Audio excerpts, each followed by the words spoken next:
ce matin au nord. Et ça sent bon hein, pour le fameux Thieboudian Penomei. Ça sent aussi plein les cignards. Bah oui, waouh, les cignards et le Thieboudian Penomei de Golbert Diagne sont dans la mouvance avec ces 46 projets destinés justement à Saint-Louis. Et oui, le soleil illumine aujourd'hui le quotidien des Narndars avec ces informations. 5 secteurs sont mis en priorité: la santé, l'éducation, l'agriculture, les infrastructures et l'assainissement.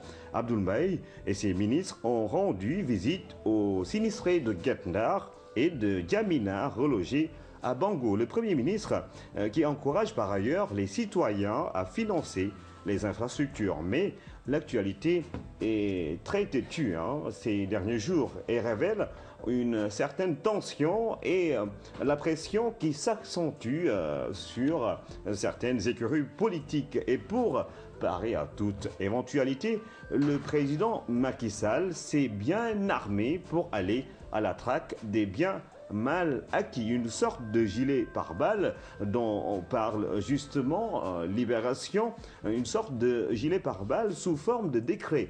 Depuis le 24 mai, écrit Libération, le président Macky Sall a modifié le décret en date du 10 avril 2012 portant répartition des services de l'État pour contrôler la Commission nationale des biens et de recouvrement des biens, des avoirs mal acquis ou dissimulés, et de l'Office national anticorruption. Alors qu'Aminata Tall est à la tête justement de la commission de contrôle et de suivi du patrimoine immobilier de l'État à l'étranger.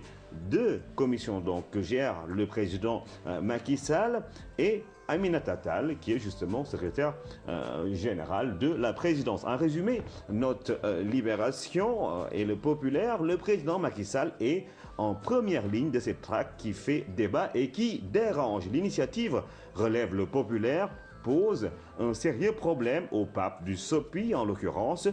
Selon le président Ouad, la réactivation de la Cour sur l'enrichissement illicite est contraire aux principes les plus élémentaires du droit.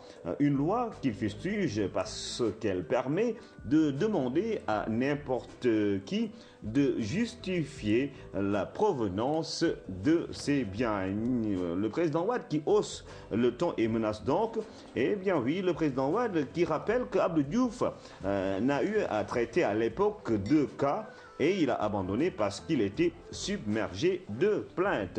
Nous assistons à une transformation de ce régime de liberté en un régime de liberté octroyée, surveillée. Ouad qui provoque encore Macky et dénonce toujours l'inélégance de ce régime, le régime actuel. Ce sont donc les propos du président Ouad qui sont également l'objet de ce titre de l'enquête, un délire tout simplement subversif, écrit le journal. Nous y allons méthodiquement et avec détermination, rétorque le ministre de la Justice qui se prononçait justement sur la question des audits. Déclaration faite à Saint-Louis où se tient le premier conseil des ministres décentralisé. Saint-Louis où le président Macky Sall a été reçu en grande pompe avant d'annoncer un programme de 300 milliards en cours pour la ville. Rien ne va à Saint-Louis, c'est le maire justement de la ville, ministre dans l'actuel gouvernement, qui a profité de ce déplacement à Ndarguet pour prendre le Premier ministre Abdoul Mbaye à témoin. Cheikh Bamba Dièye qui a listé les maux qui gangrènent la première capitale du Sénégal. Pas d'élection législative ni à Saint-Louis ni ailleurs au Sénégal si on ne nous rend pas nos véhicules. C'est le président Ouad qui menace avec ses collaborateurs d'occuper les bureaux de vote si toutefois ces véhicules ne sont pas restitués à son parti.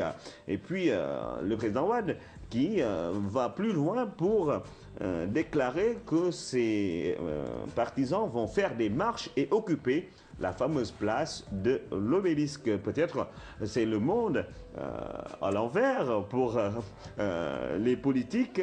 Et le président Wade qui menace même d'aller jusqu'au palais pour crier son chagrin avec tous les libéraux. Tout cela est, selon les quotidiens, une manière de survivre après donc cette deuxième sortie du président Wade qui pense que les élections législatives ne devraient pas se faire tant qu'ils n'ont pas retrouvé leur voiture. Les législatives, c'est le 1er juillet et Walfadjri de décliner les germes d'une rupture entre Macky Sall et ses alliés. À la base, un certain manque de considération et l'absence de certains alliés sur les listes des législatives. Les alliés de Macky Sall, que Mordien appelle le Benno d'en haut, sont très remontés contre le Benno d'en bas, Nafi. Et nous ne sommes point remontés contre toi, Ibrahim Adji, tout simplement parce que tu travailles très bien. Alors, merci pour cette revue de presse. On te retrouve avec beaucoup de plaisir demain, dernier jour de la semaine, et tu nous diras en même temps ton coup de cœur de la semaine. Allez, c'est parti pour la toute dernière ligne droite de ce numéro.